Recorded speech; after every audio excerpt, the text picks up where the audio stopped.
Hello दोस्तों, I hope आप सब अच्छे होंगे, अपनी तैयारी अच्छे से कर रहे होंगे। साथियों, हम लोग उत्तर प्रदेश आरओ एआरओ री एग्ज़ाम के लिए प्रैक्टिस सेट सॉल्व कर रहे हैं और अभी जो प्रैक्टिस सेट सॉल्व कराया जा रहा है पीसीएस मंत्रा द्वारा पब्लिश किए गए टेस्ट सीरीज को हम लोग सॉल्व कर रहे हैं और यह टेस्ट नंबर 5 है, जिसके अंतर्गत हम लोग सामान्य अध्ययन पेपर फर्स्ट के महत्वपूर्ण प्रश्नों को सॉल्व करेंगे। तो यदि आप लोग चैनल पर नए हैं तो सब्सक्राइब कर लीजिए और बेल आइकन को प्रेस कर लीजिए, जिससे वीडियो के महत्वपूर्ण नोटिफिकेशन आप लोगों को मिलते रहें। वीडियो अगर अच्छा लगे तो लाइक ज़रूर कर दिया करें, अपने दोस्तों साथियों के साथ वीडियो जरूर शेयर कर दें और किसी भी क्वेश्चंस को लेकर के कोई डाउट हो, कन्फ्यूजन हो, कमेंट बॉक्स में कमेंट करके पूछ सकते हैं। और देखिए, ये आपके यूपी पीसीएस और आरओ से रिलेटेड जो लोक सेवा आयोग के सामने धरना दिया जा रहा है 2 दिन से, क्या है कि कैंडल मार्च भी निकाला जा रहा है, तो हो सकता है कि जल्द ही इससे रिलेटेड कुछ पॉजिटिव न्यूज सुनने को मिल जाए। ठीक है, और यह मुख्य रूप से जो धरना वगैरह जो दिया जा रहा है, यह पेपर एक दिन में ही कंडक्ट कराने के लिए जो है यह प्रोटेस्ट किया जा रहा है। तो और सही भी है, क्योंकि जिससे जो है अपर लेवल जैसे एसडीएम वगैरह, डिप्टी एसपी, ये लोग हो गए, इनके इनके नियुक्ति या कह सकते हैं कि इनका एग्ज़ाम जो कंडक्ट कराया जा रहा है उसको अगर 2 शिफ्ट 3 शिफ्ट में करा रहे हैं और उसको जो है नॉमिनाइजेशन वगैरह वाला सिस्टम इसमें लागू कर रहे हैं, तो ये कहीं ना कहीं लड़कों के साथ पक्षपात तो है ही और ये सही उचित बिल्कुल भी नहीं है। तो इसीलिए जो धरना दिया जा रहा है, और ये बहुत ही सीरियस मैटर है जिसे लेकर के धरना दिया जा रहा है, कैंडल मार्च निकाला जा रहा है, तो हो सकता है कि इससे रिलेटेड कुछ पॉजिटिव न्यूज़ जो है सुनने को मिले। तब तक जो है आप लोग अपनी तैयारी करते रहें, क्योंकि पेपर दिसंबर में जैसा कि होना प्रस्तावित है और मान के चलिए कि दिसंबर में ही होगा और सभी पेपर आगे पीछे लगे हैं, तो किसी के लिए स्पेसिफिक ज़्यादा समय नहीं मिल पाएगा और इसी में सबकी तैयारी करनी है। इसलिए जो है कि अभी आप लोग कंटिन्यू अपनी तैयारी जारी रखें और उसके लिए जो प्रैक्टिस सेट्स प्रोवाइड कराए जा रहे हैं, प्रैक्टिस सेट प्रॉपर सॉल्व करिए और किसी भी क्वेश्चंस को लेकर के कोई डाउट हो, कन्फ्यूजन हो, कमेंट बॉक्स में कमेंट करके पूछ सकते हैं और अपना फीडबैक भी कमेंट बॉक्स में ज़रूर दिया करें। तो चलिए इसी के साथ वीडियो की शुरुआत करते हैं।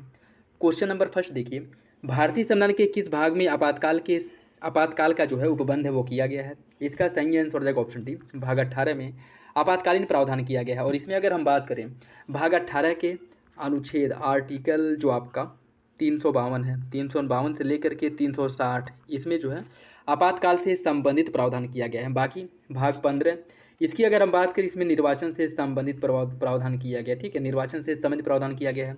भाग 16 जो है, या कुछ वर्गों के लिए जो विशेष अधिकार दिए गए उनके बारे में जो विशेष उपबंध किए गए हैं, उसका उल्लेख आपको 16 में मिलता है। ठीक है, कुछ वर्गों के लिए जो विशेष प्रावधान किया गया है उसका। और भाग 17 की अगर हम बात करें, इसमें राजभाषा का उल्लेख किया गया है, भाग 17 में राजभाषा का। ठीक है, तो इसका सही आंसर हो जाएगा आपका ऑप्शन डी। निम्नलिखित कथनों पर विचार कीजिए, आंतरिक अशांति, सशस्त्र विद्रोह और बाह्य आक्रमण या फिर युद्ध, उपरोक्त में से किस आधार पर अनुच्छेद 352 के तहत आपातकाल की उद्घोषणा की जा सकती है? कूट के हिसाब से आपको सही आंसर का चयन करना है। देखिए, इसमें अगर हम बात करें, ऑप्शन बी सही हो जाएगा, सशस्त्र विद्रोह, बाह्य आक्रमण और युद्ध के आधार पर अनुच्छेद 352 के तहत जो आपातकाल की घोषणा की जाती है, इसका आधार है।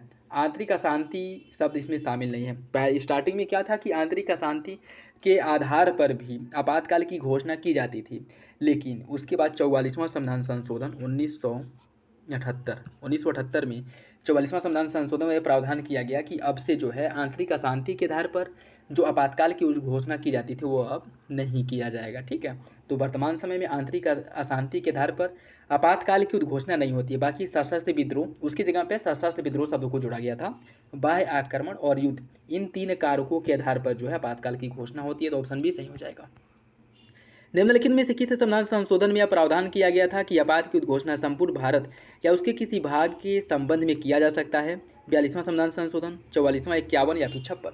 इसका जो सही आंसर साथी वो हो जाएगा आपका ऑप्शन है 42वां संविधान संशोधन, जो 1976 में हुआ था। इसमें यह प्रावधान किया गया था कि पूरे भारत या भारत के किसी क्षेत्र विशेष में आपातकाल की उद्घोषणा की जा सकती है। ऑप्शन ए सही हो जाएगा। 1975 में घोषित तृतीय राष्ट्रीय आपातकाल की घोषणा के समय भारत का राष्ट्रपति कौन था? ज्ञानी जैल सिंह, नीलम संजीवा रेड्डी, फखरुद्दीन अली अहमद या फिर शंकर दयाल शर्मा? इसका सही answer option C, Fakhruddin Ali Ahmed या जो है उस समय भारत के क्या थे? राष्ट्रपति थे, भारत के प्रेसिडेंट थे। ठीक, तो सही आंसर हो जाएगा आपका ऑप्शन सी। राष्ट्रपति द्वारा की गई आपात की घोषणा कितने समय में दोनों सदनों के द्वारा अनुमोदित न होने पर स्वतः समाप्त हो जाता है? 14 दिन, 30 दिन, 60 दिन या फिर 90 दिन? इसका सही आंसर क्या है? देखिए, इसका जो सही आंसर है वो हो जाएगा आपका ऑप्शन बी, 30 दिन। 30 दिन। और आज जो आपातकाल की घोषणा की जाती है, जो आपात की घोषणा होती है, वह 30 दिन के अंदर दोनों सदनों द्वारा अनुमोदन होना इसका आवश्यक है, अनुच्छेद 352 के तहत। ठीक, बाकी अनुच्छेद 356 के तहत जो आपातकाल होता है, इसके लिए जो अनुमोदन की आवश्यकता होती है वो 60 दिनों के भीतर होती है। और जो वित्तीय आपातकाल की घोषणा की जाती है अनुच्छेद 360 के अंतर्गत, इसके लिए भी अनुमोदन की आवश्यकता जो होती है वो 60 दिनों की होती है। ठीक है, तो याद रखिएगा, अनुच्छेद 352 के तहत, अनुच्छेद 352 के तहत जो आपातकाल की घोषणा होती है, जो राष्ट्रीय आपातकाल की घोषणा होती है, उसके लिए अनुमोदन की जो आवश्यकता होती है 30 दिनों के भीतर होती है। अन्य जो दोनों आपातकाल है 356 और 360, इनके लिए जो अनुमोदन की आवश्यकता होती है वो 60 दिनों के अंदर होती है। ठीक है, ऑप्शन बी हो जाएगा। निम्नलिखित कथनों पर विचार कीजिए। राष्ट्रपति द्वारा आपात उद्घोषणा को वापस लेने के लिए संसद के दोनों सदनों का अनुमोदन आवश्यक होता है। राष्ट्रपति आपात की उद्घोषणा को पश्चातवर्ती उद्घोषणा द्वारा कभी भी वापस ले सकता है। कौन सा विकल्प सही होगा? इसका सही आंसर हो जाएगा ऑप्शन बी। दूसरा सही है, पहला गलत है। पहला आपका गलत हो जाएगा। राष्ट्रपति द्वारा उद्घोषणा को कभी भी पश्चातवर्ती उद्घोषणा के माध्यम से इसे वापस लिया जा सकता है।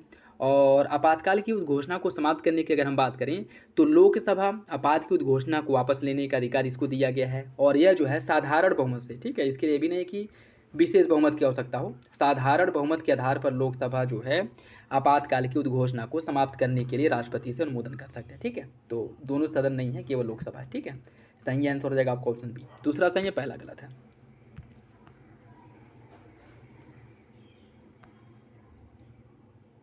निम्नलिखित में से कौन सा कथन सही है? आपात के प्रवर्तन के दौरान संघ राज्य को निर्देश दे सकता है कि वह अपनी कार्यकारी शक्ति का किस रीति से पालन करेगा। संसद राज्य सूची के किसी भी विषय पर कानून बना सकता है। संसद द्वारा बनाई गई विधि उद्घोषणा के प्रवर्तन में न रहने पर 6 माह बाद समाप्त हो जाएगा। कौन सा विकल्प इसका सही होगा? इसका जो सही आंसर वो हो जाएगा ऑप्शन सी। तीनों विकल्प जो है सही है। आपातकाल की उद्घोषणा के समय जो है केंद्र जो है या संघ जो है वह राज्यों को निर्देश दे सकता है। उसके साथ साथ यह राज्य की कार्यपालिका शक्ति संसद या कह सकते हैं कि केंद्रीय जो कार्यपालिका उसके अधीन हो जाती है। उसके साथ साथ संसद जो है राज्य सूची के किसी विषय पर कानून बना सकता है। और आपातकाल के समय संसद द्वारा जो राज्य सूची के विषय पर कानून बनाया जाता है वह आपातकाल की समाप्ति के बाद अधिकतम 6 महीने तक प्रभावी रहेगा, उसके बाद स्वतः ही समाप्त हो जाएगा। ठीक है, तो तीनों विकल्प आपके सही हो जाएंगे।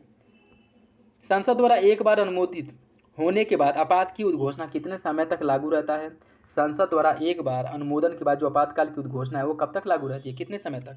इसका जो सही आंसर क्या होगा? 1 माह, 3, 6 या फिर 1 वर्ष। इसका सही आंसर हो जाएगा ऑप्शन सी, 6 महीने तक लागू रहता है। ठीक है, 6 महीने तक लागू रहता है।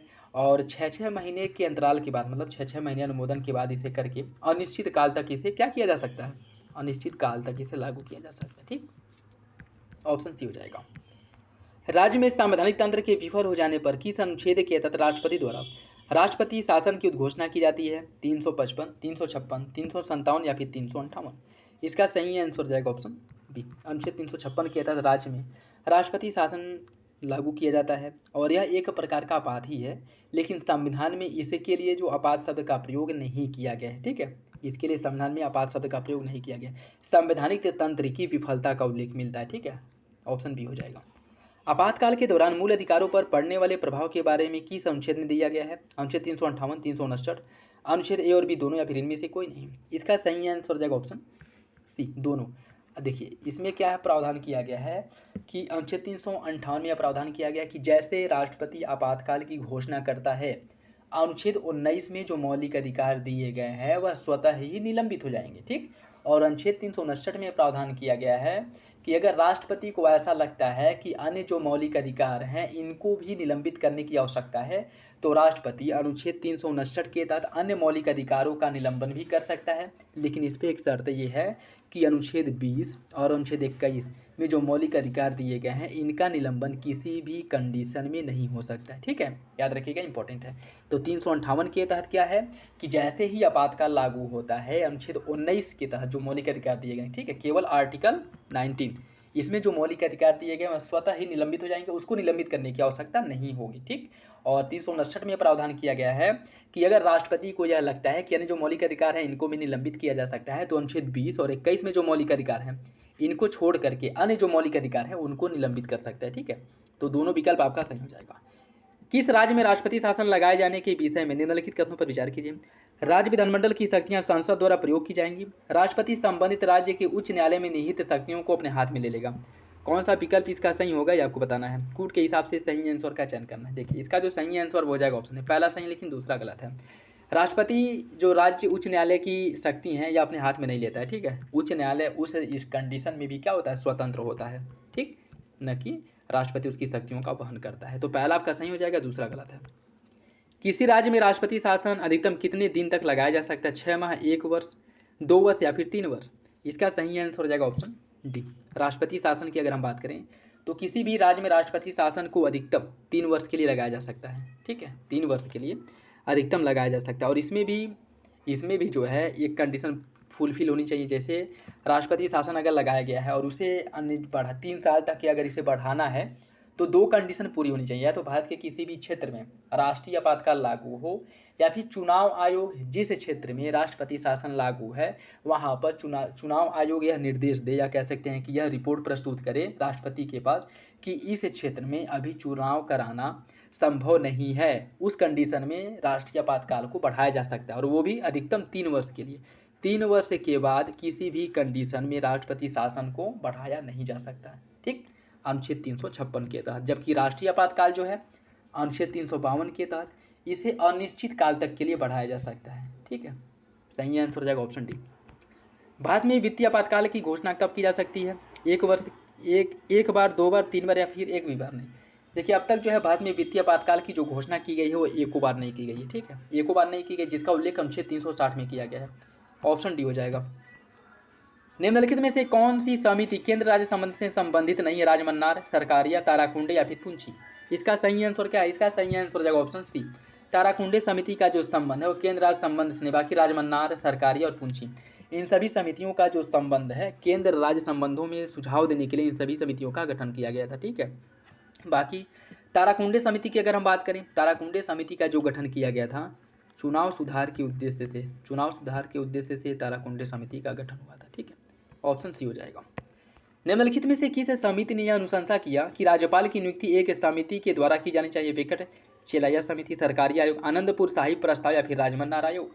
इसका सही आंसर हो जाएगा ऑप्शन ए। विकट चेलैया समिति ने यह सिफारिश की थी कि जो राज्यपाल की नियुक्ति होती है वह एक समिति के माध्यम से की जाए, और इस आयोग ने यह भी बताया था कि इस समिति में कौन कौन से लोग शामिल होने चाहिए। इसने बताया था कि इसमें प्रधानमंत्री शामिल हो, उसके साथ साथ जो गृह मंत्री हैं, जो होम मिनिस्टर है, ये शामिल हों, ठीक। उसके साथ साथ लोकसभा अध्यक्ष जो है, लोकसभा का अध्यक्ष शामिल हो, उपराष्ट्रपति जो वाइस प्रेसिडेंट है वो इसमें शामिल हो, और राज्यों के जो मुख्यमंत्री होते हैं, जिस राज्य में राज्यपाल की नियुक्ति की जानी है उस राज्य का जो मुख्यमंत्री है वह इसमें शामिल हो, ठीक है। तो प्रधानमंत्री, ठीक, गृह मंत्री, लोकसभा अध्यक्ष और उपराष्ट्रपति, उसके साथ साथ उस राज्य का मुख्यमंत्री इसमें शामिल हो, और इस समिति की सिफारिश पर राज्यपाल की नियुक्ति होनी चाहिए। और यह सिफारिश जो की थी विकट चेलैया समिति ने की थी। ऑप्शन ए हो जाएगा।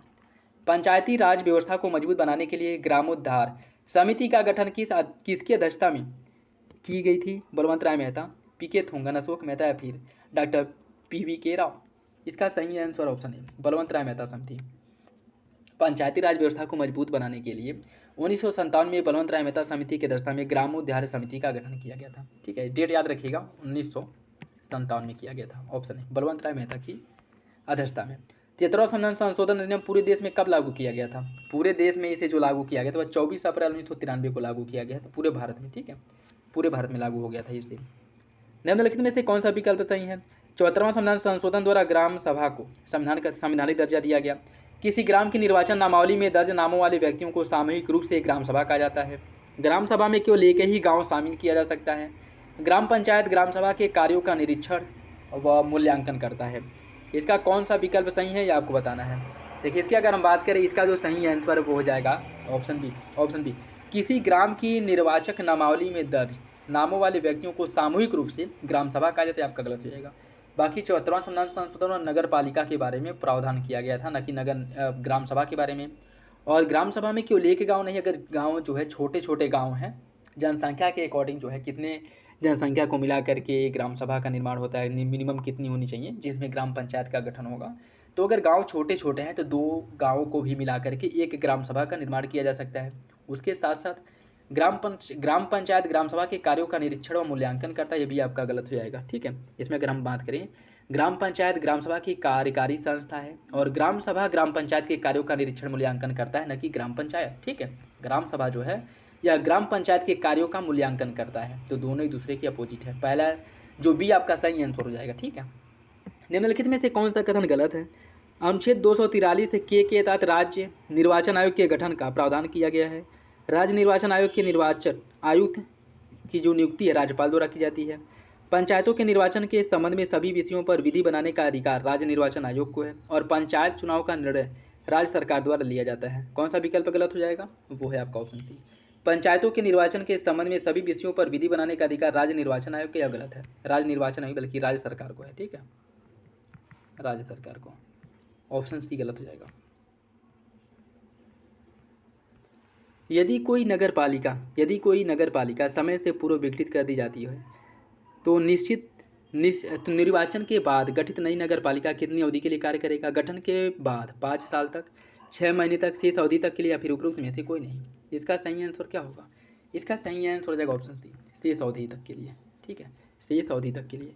और इसमें भी एक प्रावधान है। देखिए, मान लीजिए किसी नगर पालिका को समय से पूर्व भंग कर दिया जाता है या फिर ग्राम पंचायत को, और शेष जो इसका कार्यकाल बचा है वह 6 महीने से अधिक है। अगर कार्यकाल इसका 6 महीने से अधिक है तो जितना समय बचा है उस समय के लिए, शेष समय के लिए कार्य करेगा। लेकिन अगर इसका कार्यकाल 6 महीने से कम है तो यह जो है इसका जो निर्वाचन होगा यह 5 वर्ष के लिए होगा। ठीक है, 5 वर्ष के लिए होगा। तो सही आंसर क्या हो जाएगा? Option C. एक ग्राम पंचायत में महिलाओं के लिए कितने प्रतिशत पद आरक्षित होने चाहिए? 50, 33, 27 या फिर 22?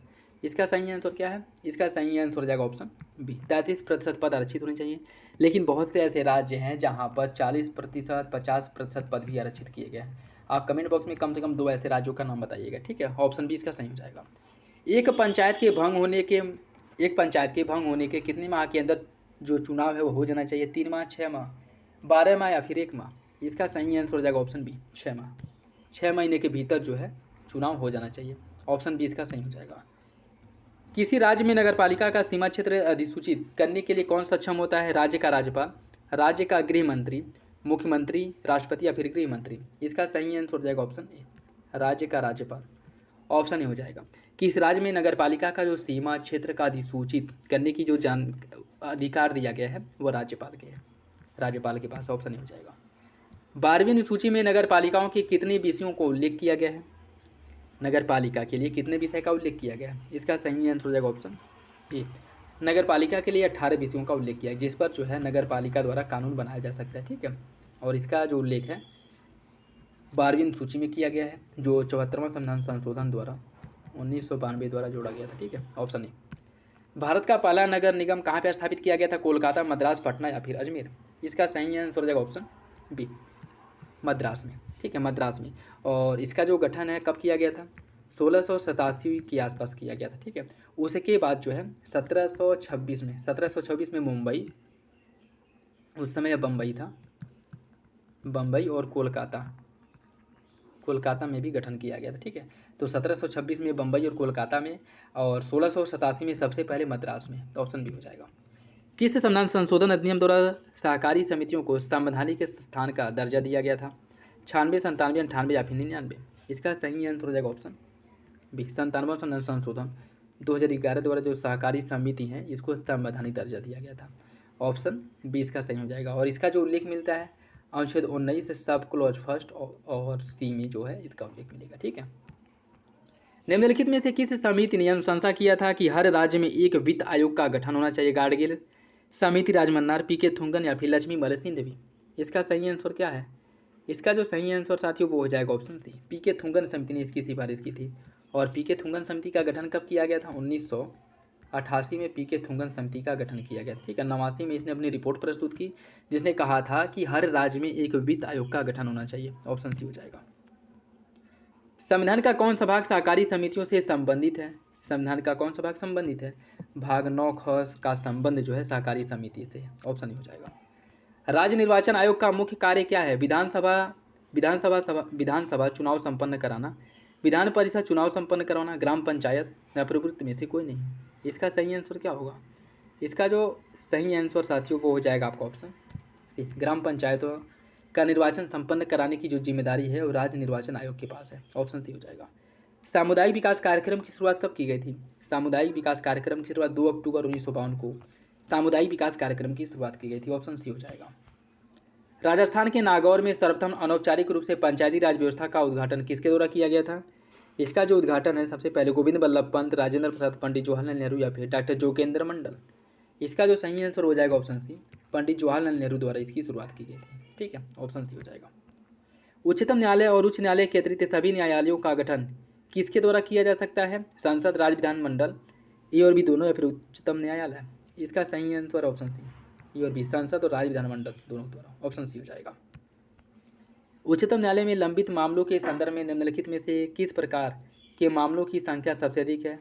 स्पेशल लीव पिटीशन, जनहित याचिका, पुनर्विचार याचिका या फिर रीट याचिका। इसका सही आंसर क्या होगा? इसका जो सही आंसर हो जाएगा option A, special leave petition. Option A, option A सही है। ठीक, निम्नलिखित में से कौन सुमेलित नहीं है? उच्चतम न्यायालय से परामर्श करने की राष्ट्रपति की शक्ति का उल्लेख अनुच्छेद 143 में दिया गया है। तदर्थ न्यायाधीशों की नियुक्ति का जो उल्लेख है अनुच्छेद 131। कुछ दशाओं में दोनों सदनों की संयुक्त बैठक का उल्लेख 108। उपराष्ट्रपति का राज्यसभा का पदेन सभापति होना अनुच्छेद 64।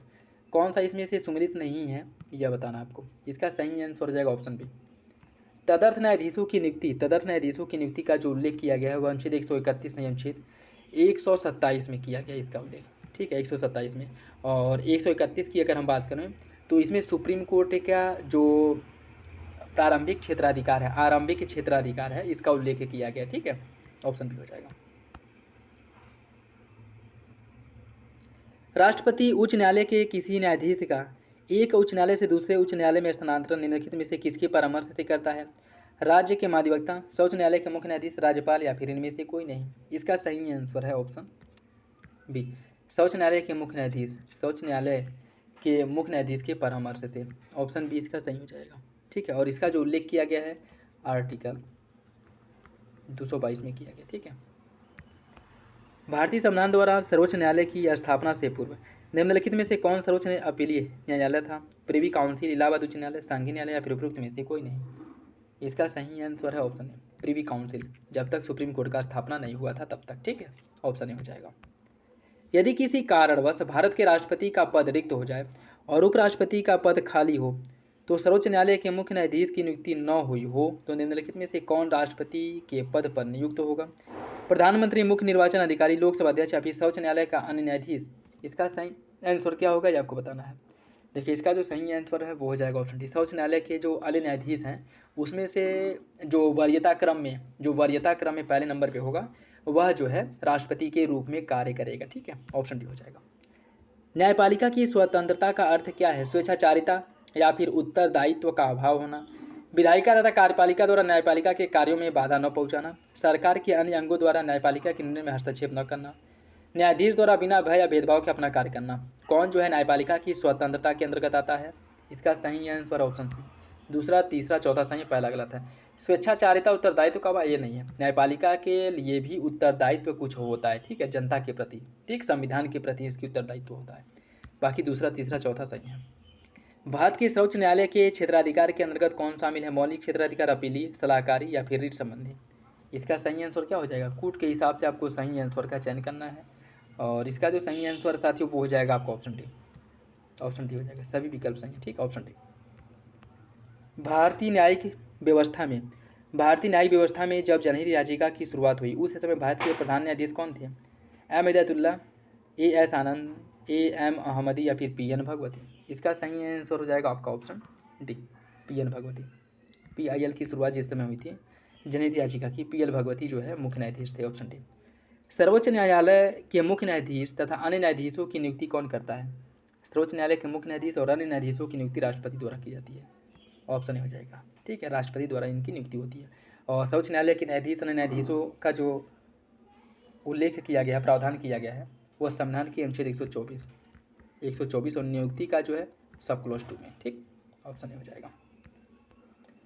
निम्नलिखित कथनों पर विचार कीजिए।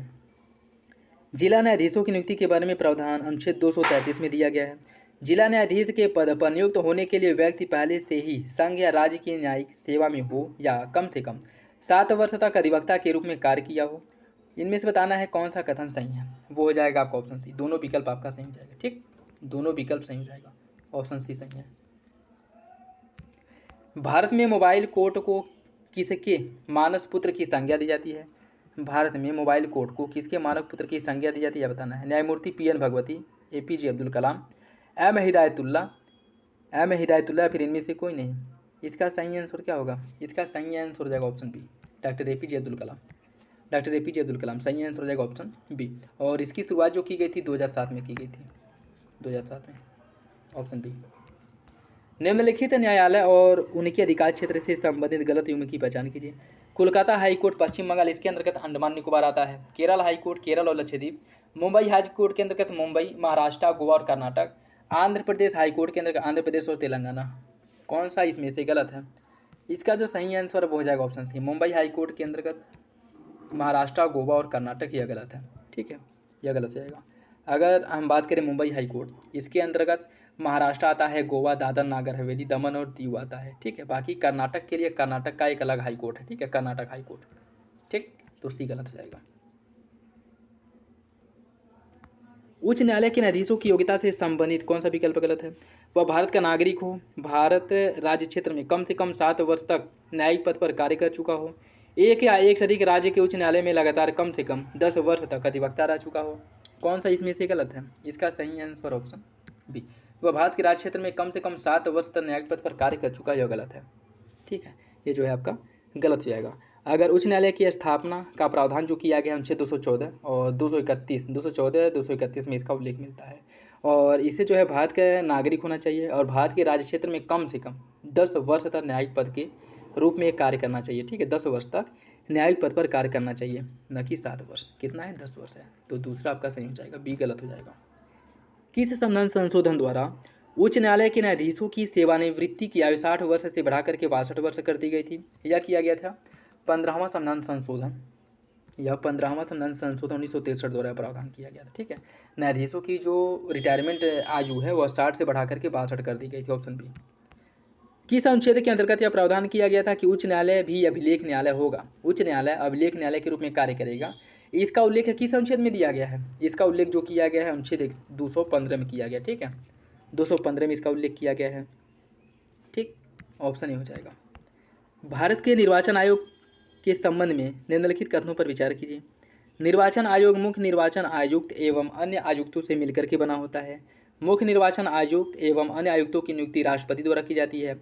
संविधान का अनुच्छेद 324 भारत के निर्वाचन आयोग से संबंधित है। कौन सा विकल्प सही हो जाएगा? इसका सही आंसर ऑप्शन डी, तीनों विकल्प सही हैं, तीनों विकल्प सही हैं। भारत के निर्वाचन आयोग के संबंध में निम्नलिखित कथनों पर विचार कीजिए।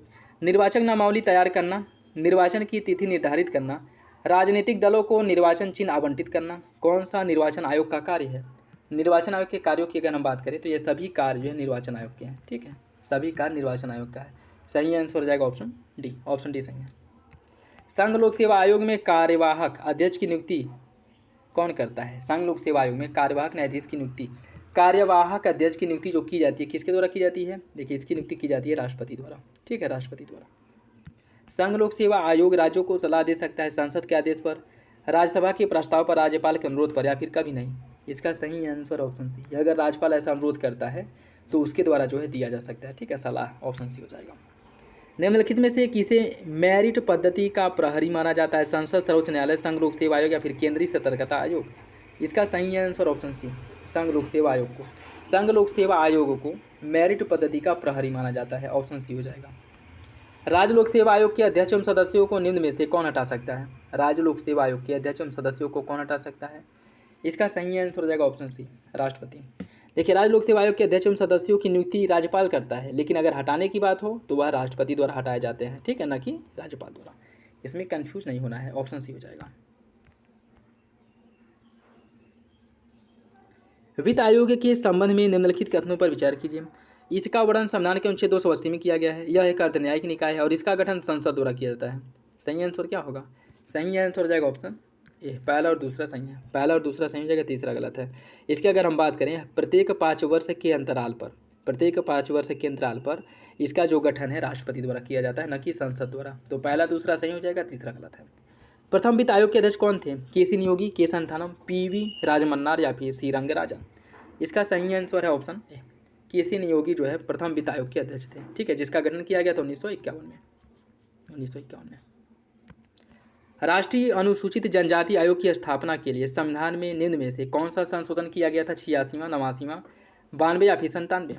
इसका सही आंसर क्या हो जाएगा? इसका सही आंसर हो जाएगा दोस्तों ऑप्शन बी, 89वां संविधान संशोधन द्वारा जो है 2003 में राष्ट्रीय अनुसूचित और अनुसूचित जनजाति का गठन किया गया था। ठीक है, राष्ट्रीय अनुसूचित और अनुसूचित जनजाति का गठन, ठीक, अलग मतलब कर दिया गया था। वैसे अगर दोनों के लिए एक ही दोनों के लिए इनको जो संवैधानिक दर्जा दिया गया था, राष्ट्रीय अनुसूचित जाति और अनुसूचित जनजाति को जो संवैधानिक दर्जा दिया गया था वह दिया गया था 65वां संविधान संशोधन द्वारा, और इन दोनों को, और इसके लिए एक नया अनुच्छेद जोड़ा गया था, अनुच्छेद 338। ठीक है, लेकिन 89वां संविधान संशोधन 2003 द्वारा प्रावधान ये किया गया कि जो अनुसूचित जाति है और अनुसूचित जनजाति है, इन दोनों को अलग कर दिया गया और दोनों के लिए अलग अलग आयोग का गठन किया गया। ठीक है, और इसमें एक नया अनुच्छेद भी जोड़ा गया था, अनुच्छेद 338A। ठीक, जिसमें अनुच्छेद 338 में अनुसूचित जाति आयोग और अनुच्छेद 338A में अनुसूचित जनजाति आयोग का गठन किया गया। ठीक,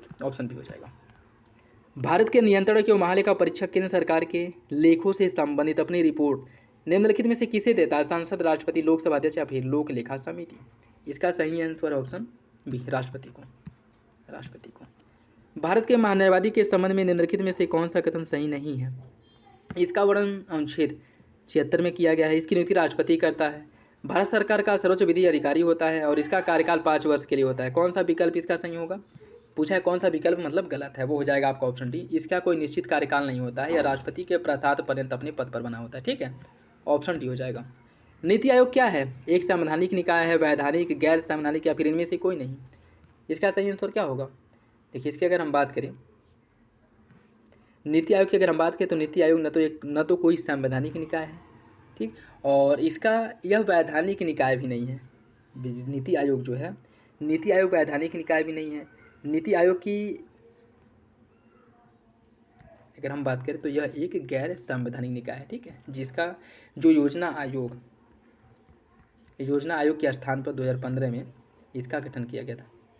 2015 में इसका गठन हुआ था। ठीक है, ऑप्शन सी हो जाएगा।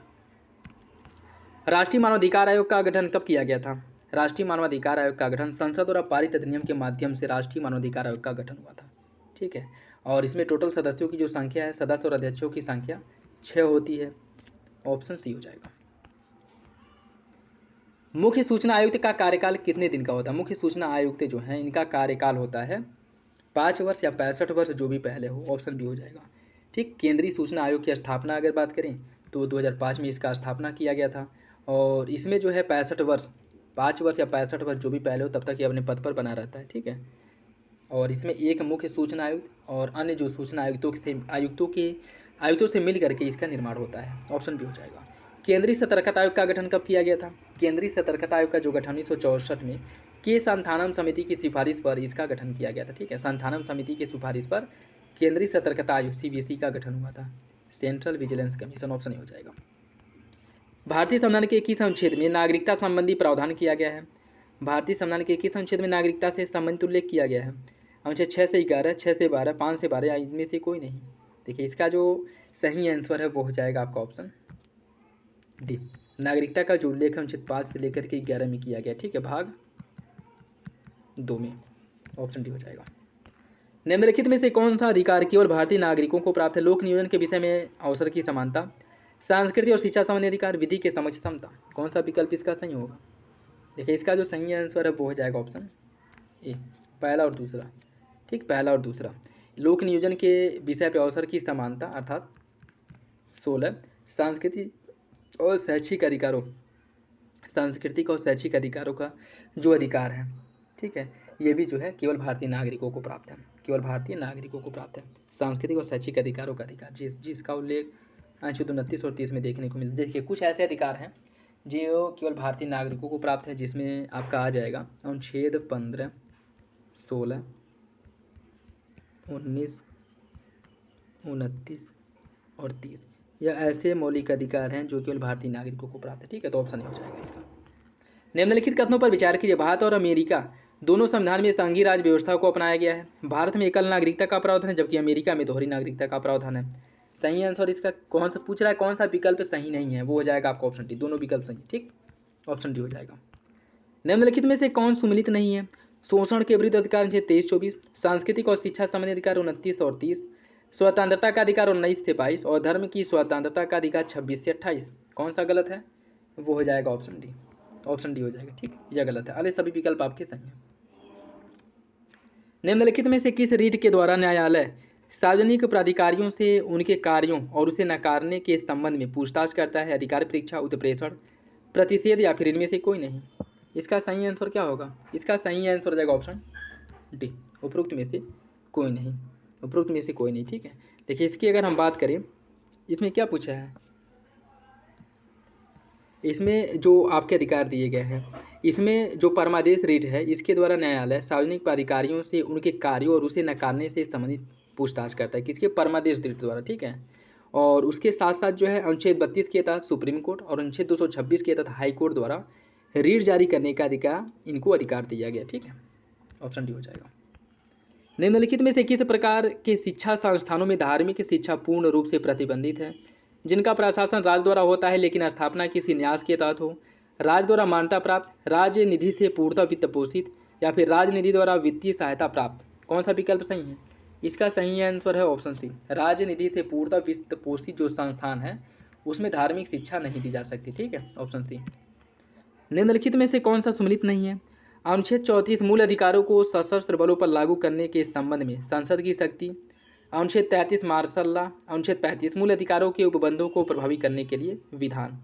कौन इसमें से सही नहीं है? वो हो जाएगा आपका ऑप्शन ए, अनुच्छेद 33 या मूल अधिकारों को सशस्त्र बलों पर लागू करने से रोकता है, ठीक है, लागू करने से रोकता है। और अनुच्छेद 34 या मार्शल लॉ के दौरान मूल अधिकारों पर प्रतिबंध लगाता है, ठीक है, मार्शल लॉ के दौरान मूल अधिकारों पर प्रतिबंध लगाता है। तो पहला दूसरा गलत हो जाएगा। भारतीय संविधान के प्रारंभ में मूल अधिकारों के रूप में संपत्ति के अधिकार की जो व्याख्या की गई थी, किस अनुच्छेद के अंतर्गत इसे शामिल किया गया था? तो देखिए वर्तमान समय में जो संपत्ति का अधिकार है मूल अधिकार में नहीं है, ठीक है। और वर्तमान समय में अगर हम देखें तो संपत्ति का उस समय जो मूल अधिकार था वह अनुच्छेद 19 फर्स्ट सब क्लॉज 4 में इसका उल्लेख किया गया था, ठीक है। लेकिन 44वां संविधान संशोधन द्वारा संपत्ति के अधिकार को मूल अधिकार की श्रेणी से हटा करके इसे अनुच्छेद 300 क के अंतर्गत एक विधिक अधिकार बना दिया गया, ऑप्शन डी। भारतीय संविधान में मूल अधिकार किस देश के संविधान से लिया गया है? मूल अधिकार जो लिया गया है वो हो जाएगा आपका ऑप्शन डी, अमेरिका के संविधान से मूल अधिकार लिया गया, ठीक है, ऑप्शन अमेरिका के संविधान से, ऑप्शन डी हो जाएगा।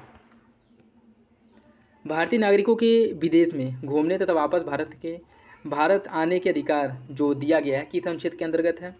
देखिए इसकी अगर हम बात करें वो हो जाएगा आपका ऑप्शन बी, अनुच्छेद 21। देखिए भारत के आंतरिक क्षेत्र में, भारत के अंदर अगर आपको भ्रमण करना है तो उसके जो मौलिक अधिकार है वो 19 में है, और भारत के बाहर अगर आप विदेश भ्रमण कर रहे हैं तो उसके अंतर्गत जो मौलिक अधिकार है वो 21 है, ठीक है। और यह मुख्य रूप से चर्चा में कब आया था? मेनका गांधीवाद में ज़्यादा चर्चा में आया था, ठीक है, याद रखिएगा। निम्नलिखित में से कौन सा सम्मिलित नहीं? अनुच्छेद 41 कुछ दशाओं में काम, शिक्षा, लोक सहायता पाने का अधिकार। अनुच्छेद 42 काम की न्याय संगत और मनोवांछित दशा उपलब्ध कराना। अनुच्छेद 43 का कर्मकारों के लिए निर्वाह मजदूरी। और अनुच्छेद 43 का सहकारी समितियों की अभिवृद्धि। कौन सा इसमें से गलत है? इसका सही आंसर हो जाएगा ऑप्शन सी, अनुच्छेद 43 का। अनुच्छेद 43 का में कर्मकारों के लिए निर्वाह मजदूरी का उल्लेख नहीं। इसमें क्या किया गया? इसमें प्रावधान है उद्योगों के प्रबंधन में श्रमिकों की भागीदारी सुनिश्चित करना राज्य का कर्तव्य होगा, इसका उल्लेख किया गया अनुच्छेद 43 का में। नीति निर्देशक तत्वों के बारे में कौन सा कथन गलत है? यह संविधान के भाग 4 के अनुच्छेद 36 से 51 में इसका उल्लेख है। इसे भारतीय संविधान में आयरलैंड के संविधान से लिया गया है। नीति निर्देशक तत्वों का उद्देश्य लोक कल्याणकारी राज्य का स्थापना करना है। कौन सा विकल्प गलत है? इसका सही आंसर हो जाएगा ऑप्शन डी, सभी विकल्प सही हैं। निम्नलिखित में से कौन सही नहीं है? अनुच्छेद 43 भी सहकारी समितियों की अभिवृद्धि। अनुच्छेद 48 से राष्ट्रीय महत्व के स्मारकों, संस्थानों और वस्तुओं का संरक्षण। अनुच्छेद 39 से सामान्य और निःशुल्क विधिक सहायता। अनुच्छेद 47 स्वास्थ्य के लिए नुकसानदेह नशीली दवाओं, मदिरा, ड्रग्स, औषधि प्रयोजनों से भिन्न उद्योगों पर प्रतिबंध। कौन सा इसमें से गलत है? वो हो जाएगा आपका ऑप्शन बी। ऑप्शन बी जो है वो गलत है, ठीक है, ऑप्शन बी गलत हो जाएगा। 48(a) की अगर हम बात करें तो इसमें पर्यावरण के संरक्षण और संवर्धन की बात की गई है, ठीक है। बाकी जो राष्ट्रीय महत्व के स्मारक, संस्थानों और वस्तुओं के संरक्षण की बात किया जो किया गया है वह अनुच्छेद 49 में किया गया। ठीक, ऑप्शन बी। सामान्य न्याय और निःशुल्क विधिक सहायता का उल्लेख किस में किया गया है? सामान्य न्याय और निःशुल्क विधिक सहायता उपलब्ध कराना राज्य का कर्तव्य होगा, अनुच्छेद 39A। इसे जो जोड़ा गया था संविधान में वह 42वां संविधान संशोधन द्वारा DPSP नीति निर्देशक तत्व में जोड़ा गया था। ठीक है, ऑप्शन बी हो जाएगा। बिना सलाहकार बोर्ड की राय किसी व्यक्ति को कितने समय तक के लिए निवारक निरोध के तहत बंदी बनाया जा सकता है? 2 माह, 3 माह, 4 माह या फिर 6 माह? इसका सही आंसर क्या होगा? इसका जो सही आंसर है वो हो जाएगा ऑप्शन बी, अधिकतम 3 महीने तक, ऑप्शन बी। सरकारी क्षेत्र में सामान्य वर्ग के आर्थिक रूप से कमजोर व्यक्तियों EWS के लिए जो आरक्षण की व्यवस्था की गई थी किस संविधान संशोधन द्वारा किया गया था? इन्हें जो आरक्षण दिया गया था 103वां संविधान संशोधन द्वारा इन्हें आरक्षण दिया गया था 2019 में, ऑप्शन सी। संविधान में केंद्र राज्य संबंधों का विवरण संविधान के किस भाग में दिया गया है? 9, 10, 11 या फिर 12? इसका सही आंसर है ऑप्शन सी, भाग 11 में। ठीक है, भाग 11 में केंद्र राज्य संबंधों का विवरण। देखिए इसे 3 भागों में बांटा है। भाग 11 में जो विधायी संबंध का उल्लेख है अनुच्छेद 245 से 255 तक इसमें उल्लेख किया गया है। भाग 11 में ही प्रशासनिक संबंधों का भी उल्लेख है अनुच्छेद 256 से 263 तक। और जो वित्तीय संबंध है इसका उल्लेख किया गया है भाग 12 में अनुच्छेद 268 से 293 तक। ठीक है, तो सही आंसर हो जाएगा ऑप्शन सी। किस संविधान संशोधन के तहत शिक्षा को राज्य सूची से हस्तांतरित करके समर्थित सूची में डाल दिया गया था? यह डाला गया था 42वां संविधान संशोधन द्वारा शिक्षा को राज्य सूची से हस्तांतरित करके समर्थित सूची में डाल दिया गया था, ऑप्शन ए हो जाएगा। समस्त भारत या इसके किसी भाग में कानून बनाने का अधिकार किसके पास है? समस्त भारत या इसके किसी भाग के लिए कानून बनाने का अधिकार संसद के पास है, ऑप्शन बी हो जाएगा, ऑप्शन बी। केंद्र और राज्यों के मध्य सामूहिक महत्व के विषयों की जांच और बहस के लिए अंतर्राज्यीय परिषद का गठन कौन करता है? अंतर्राज्यीय परिषद का गठन किया जाता है राष्ट्रपति द्वारा और इसका उल्लेख अनुच्छेद 263 में किया गया है, 263 में, ऑप्शन डी हो जाएगा। केंद्र एवं राज्यों के बीच कराधान व्यवस्था का निर्धारण इसकी सिफारिश राष्ट्रपति से कौन करता है? वित्त मंत्रालय करता है, वित्त आयोग RBI या फिर प्रधानमंत्री कार्यालय? इसका सही आंसर है ऑप्शन वित्त आयोग। ठीक, जिसका उल्लेख अनुच्छेद 280 में किया गया है। आनंदपुर साहिब प्रस्ताव का संबंध किससे है?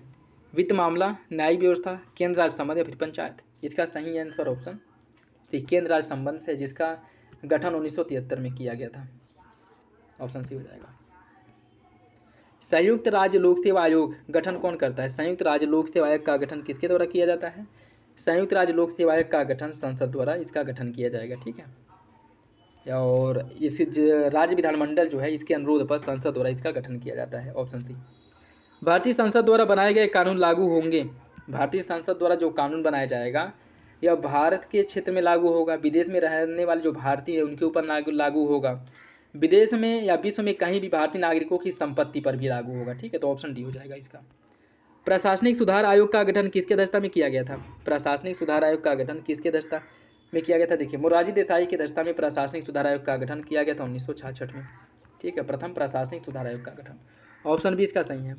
यदि केंद्र सरकार किसी राज्य सरकार द्वारा ऋण लेने पर गारंटी देता है तो यह गारंटी किस पर भारित होगा? राज्य की संचित निधि, केंद्र की संचित निधि, RBI या इनमें से कोई नहीं? इसका सही आंसर ऑप्शन बी, केंद्र की संचित निधि पर, ऑप्शन बी सही है। संविधान के किन अनुच्छेदों के बीच केंद्र और राज्यों के बीच प्रशासनिक संबंधों की व्याख्या की गई है? देखिए ऊपर बताया गया है ना, इसका जो उल्लेख है भाग 11, प्रशासनिक संबंधों का जो उल्लेख है भाग 11 256 से 263 में, 256 से 263 में इसका उल्लेख किया गया, ऑप्शन बी हो जाएगा। समाजवादी पार्टी की स्थापना कब की गई थी? समाजवादी पार्टी की जो स्थापना है यह 1992 में समाजवादी पार्टी का स्थापना हुआ था, ऑप्शन सी हो जाएगा। निम्नलिखित में से कौन राजनीतिक दल राष्ट्रीय दल नहीं है? आम आदमी पार्टी, नेशनल पीपुल पार्टी, राष्ट्रवादी कांग्रेस या फिर भारतीय कम्युनिस्ट पार्टी? इसका सही आंसर क्या होगा? देखिए इसकी अगर हम बात करें, यह क्वेश्चन आपका गलत है। ठीक है, इसमें क्योंकि जो आंसर दिया आम आदमी पार्टी दिया है, जो कि आम आदमी पार्टी जो है वर्तमान समय में एक राष्ट्रीय पार्टी है। ठीक, बाकी NPP भी है, राष्ट्रवादी कांग्रेस भी है और भारतीय कम्युनिस्ट पार्टी भी है। किसी दल को राष्ट्रीय दल के रूप में मान्यता पाने के लिए निम्न में से कौन सी दशा पूरी करनी चाहिए? कम से कम 4 राज्यों में राजर्षि दल के रूप में मान्यता प्राप्त हो उसे, कम से कम 2 राज्यों में राजर्षि दल के रूप में मान्यता प्राप्त हो, चार अथवा अधिक राज्यों में वैध मतों का 8% मत प्राप्त किया हो। कौन सा विकल्प गलत है इसका? कौन सा विकल्प जो है सही है यह बताना है। इसका सही आंसर हो जाएगा ऑप्शन ए, पहला सही है, बाकी दोनों विकल्प गलत है। ठीक है, बाकी दोनों विकल्प आपके गलत होंगे। और इसमें कम से कम 2 राज्य नहीं, कम से कम 4 राज्य हैं, और यह 8% नहीं 4% है। ठीक है, तो पहला सही है, तो बाकी दोनों विकल्प गलत है। देश में 2019 में संपन्न हुए राष्ट्रीय स्तर पर आम चुनाव किस नंबर की चुनाव थी? जो 2019 में चुनाव हुआ था वह जो चुनाव है 17वां चुनाव था। ठीक है, 17वां। राष्ट्रपति के चुनाव में संसद के दोनों सदनों के सदस्य शामिल होते हैं। राष्ट्रपति के चुनाव में संसद के दोनों सदनों के निर्वाचित सदस्य शामिल होते हैं। इसमें से कौन सा विकल्प सही नहीं है? इसका सही आंसर हो जाएगा ऑप्शन है पहला सही नहीं है। ठीक है, राष्ट्रपति के चुनाव में जो संसद के दोनों सदनों के सदस्य शामिल होते, केवल निर्वाचित सदस्य शामिल होते। ठीक है, केवल निर्वाचित सदस्य इसमें शामिल होते। ठीक, तो पहला आपका गलत हो जाएगा।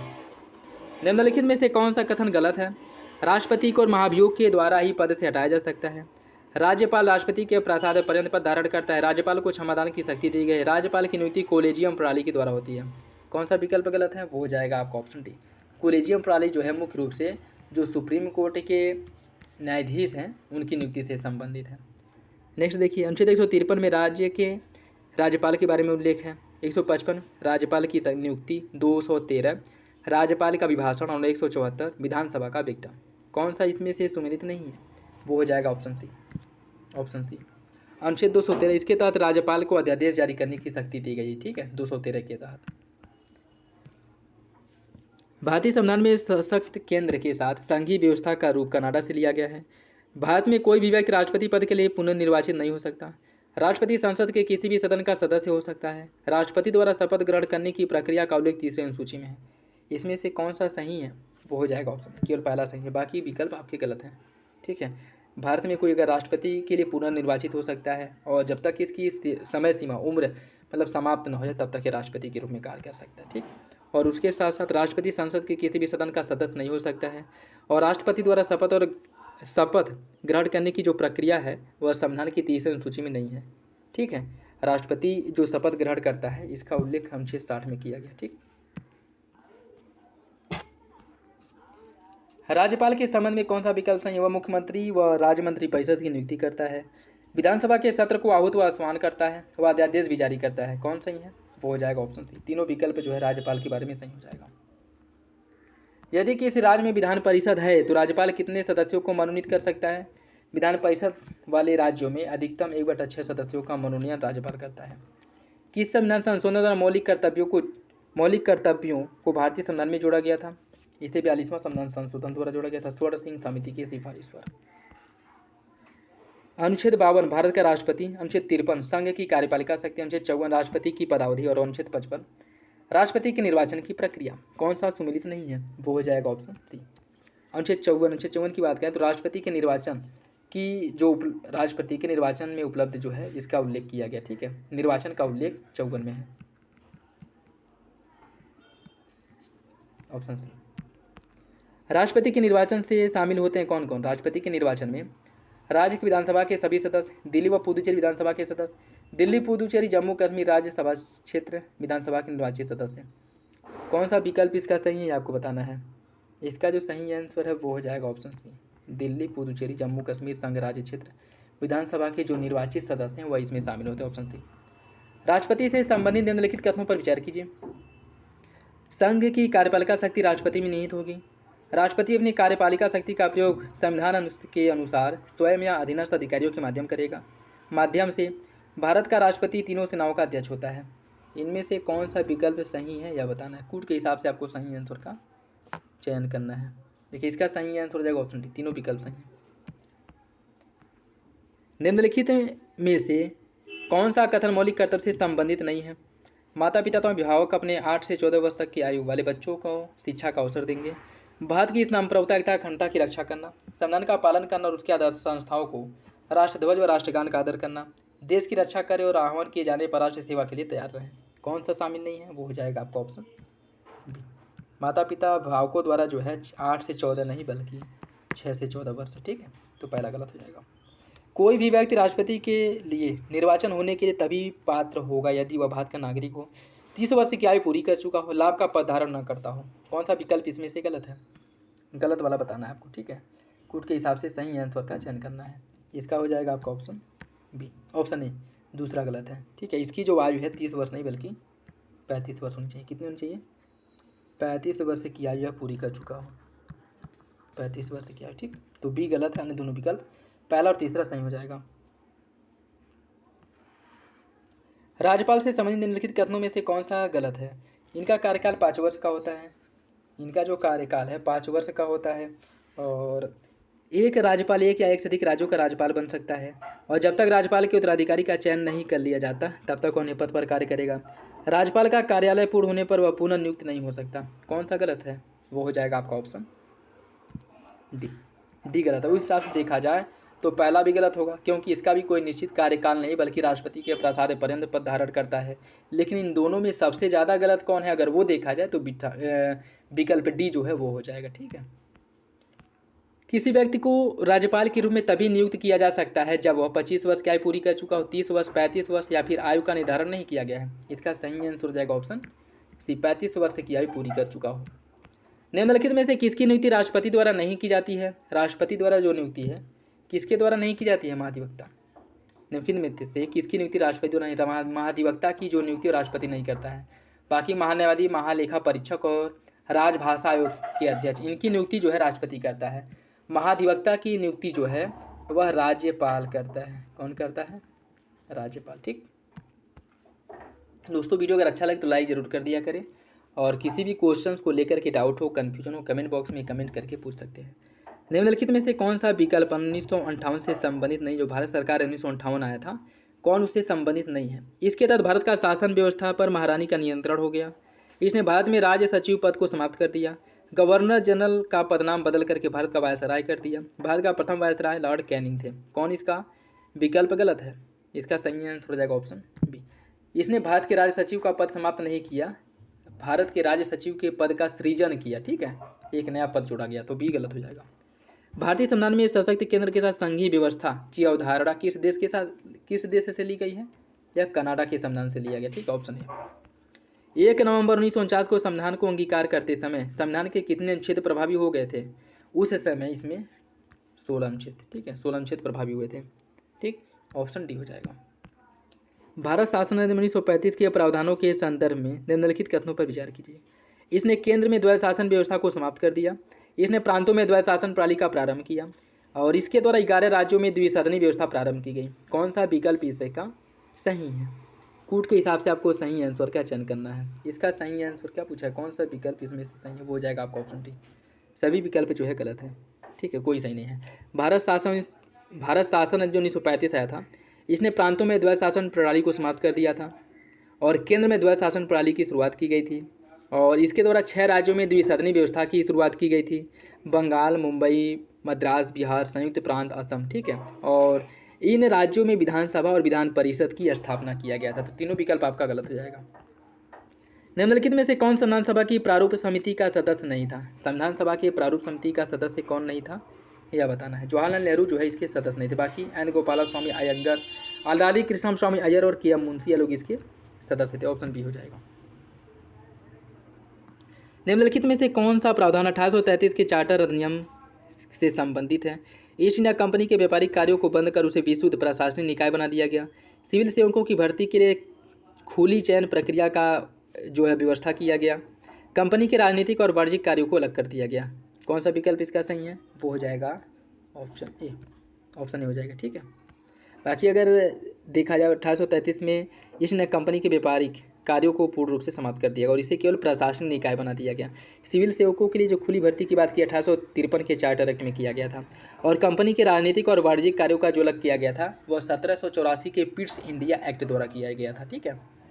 संविधान सभा की गठित समितियों में समिति एवं उनके अध्यक्ष के संबंध में कौन सुमिलित नहीं है? कौन सुमिलित नहीं है बताना है। देखिए इसकी अगर हम बात करें, प्रांतीय संविधान समिति के अध्यक्ष, प्रांतीय संविधान समिति के जो अध्यक्ष थे वह JB कृपलानी नहीं, सरदार वल्लभ भाई पटेल थे। सरदार वल्लभ भाई पटेल थे, ठीक है, पटेल थे।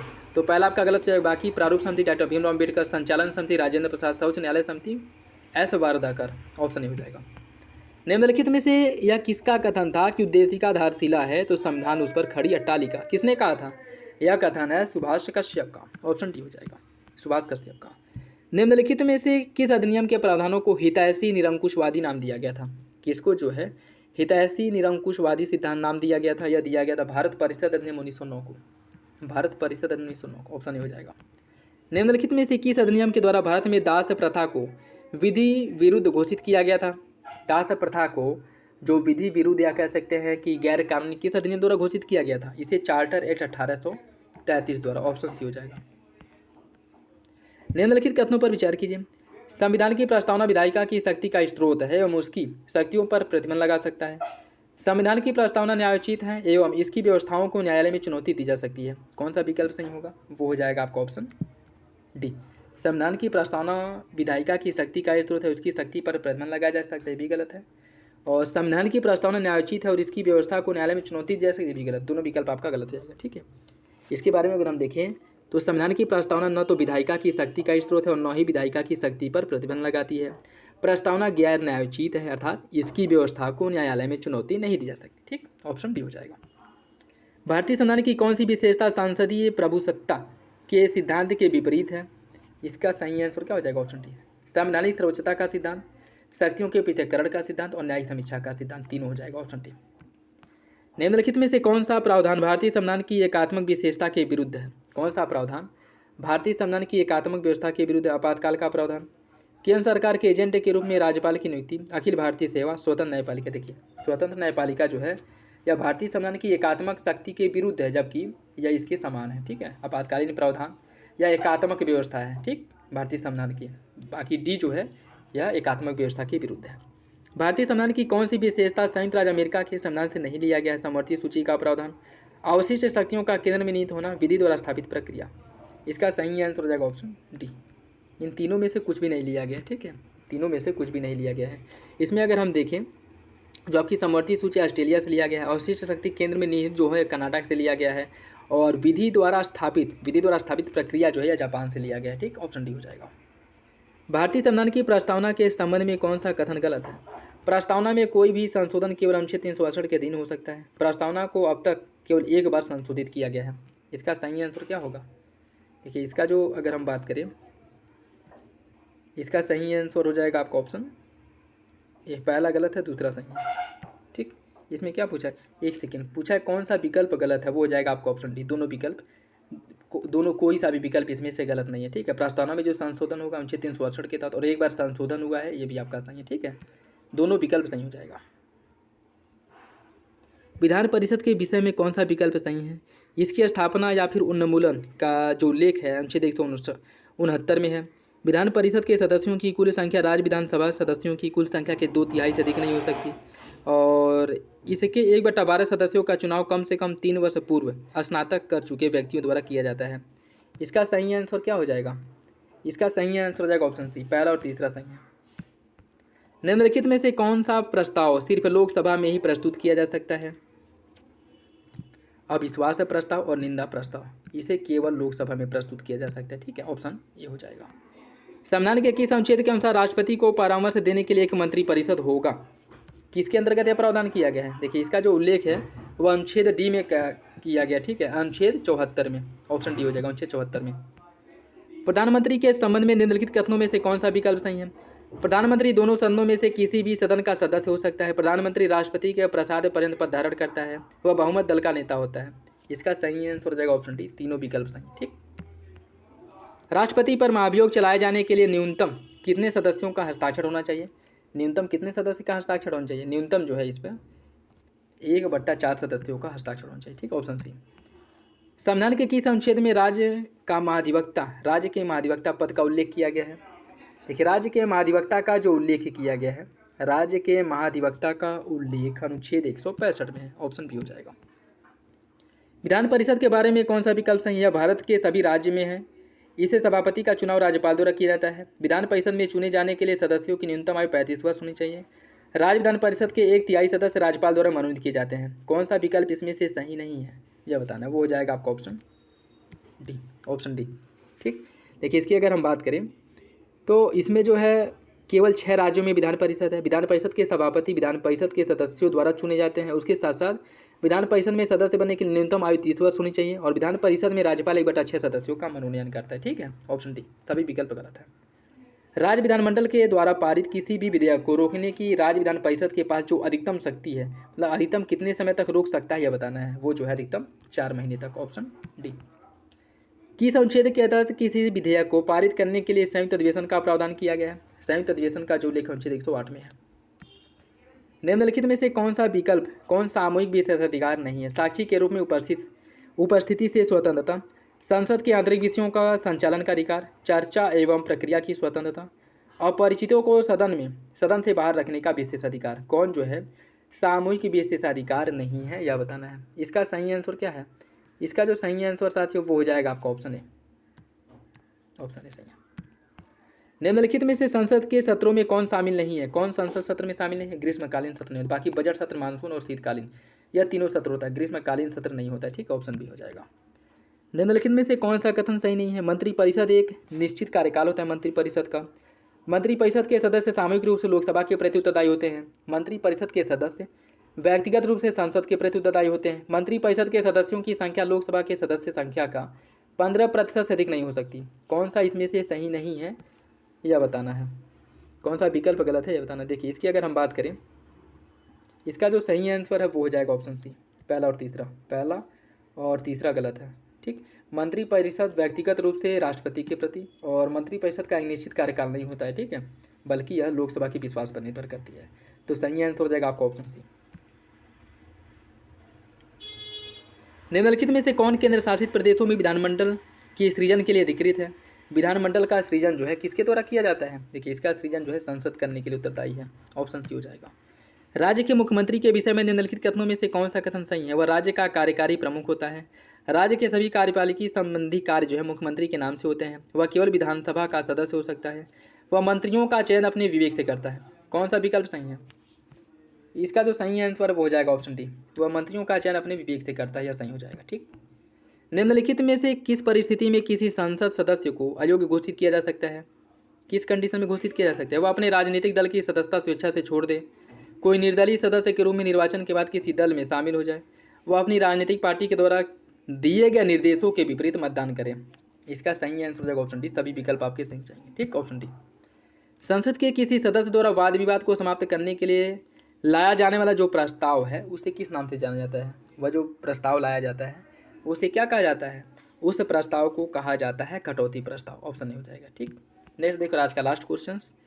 कौन सा विकल्प सुनिए? राजस्थान में 25 लोकसभा की सीटें हैं, पंजाब में 12, गोवा में 2 और बिहार में 40। कौन सा विकल्प गलत है? ये हो जाएगा आपका option B. Option B. Punjab में अगर हम बात करें तो कुल सीटों की संख्या 13 है। कितनी है? 13। ठीक, बाकी तीनों विकल्प आपके गलत है। तो ये था आज का लास्ट क्वेश्चन। आज वो वीडियो आप लोगों को अच्छा लगा होगा। वीडियो पसंद आए तो लाइक करिए, चैनल पे नए हैं तो सब्सक्राइब करें, और किसी भी क्वेश्चंस को लेकर के कोई डाउट हो कमेंट बॉक्स में कमेंट करके पूछ सकते हैं। तो चले मिलते हैं अगले वीडियो में, तब तक के लिए धन्यवाद। जय हिंद।